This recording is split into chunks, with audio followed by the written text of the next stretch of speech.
All right, I'm ad-libbing here as usual, but this is a pickleball, and we use these tennis balls for meatballs, and we use them for a very specific reason. And I want to introduce a new term to you: quiet hands. Okay.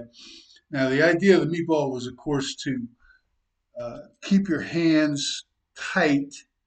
Okay, just like when you use the wrist locks, the rope. But the difference is, of course, this is active. Okay, if you spread your hands, ball falls. Whereas the handcuffs are passive. So as soon as you take them off, you start doing that.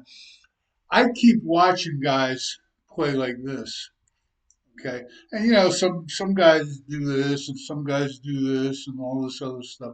But I see a lot of this stuff. Okay, the one thing that the meatball did was it kept you from doing that.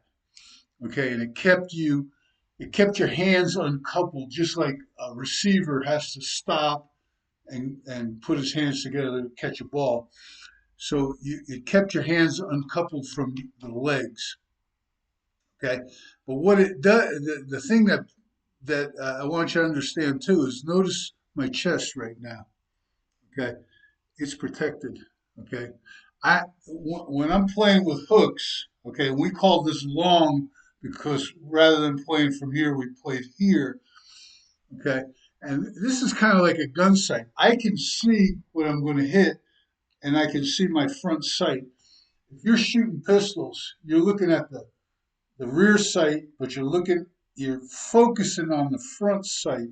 Well, here's the front sight. Okay, I can see my hands, and I can see my hands go where I want them to go.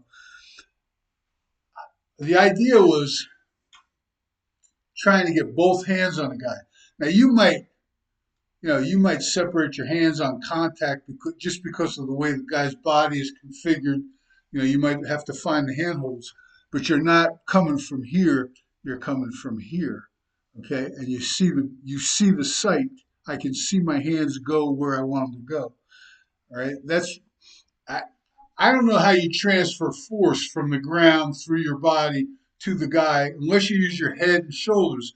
But what we understood was that the hands, there's more articulation. I can attack more surfaces of the opponent, but it also protects my chest.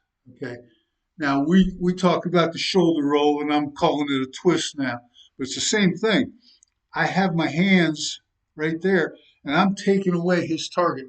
He wants to get both hands on my chest. That's what he wants. I want to take it away. Okay.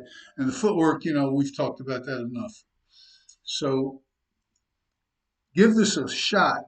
The medicine balls was the same idea. It's a small target that you have to precisely hit. We started out with kind of like softball pitching, and at Penn State we went to this. Okay, and remember we talked about this last night a little bit. Long arms are good for pushing, okay, but they're not good for applying torque. That's the output arm. The longer the output arm, the more distance you can cover, but it doesn't multiply your force. A short arm, okay, allows you to multiply or add magnitude to your force. Okay, the problem, of course, with the short arm is you got to get it in there, right? And this is what gives you a chance to get that in there, right? Okay, that's about it.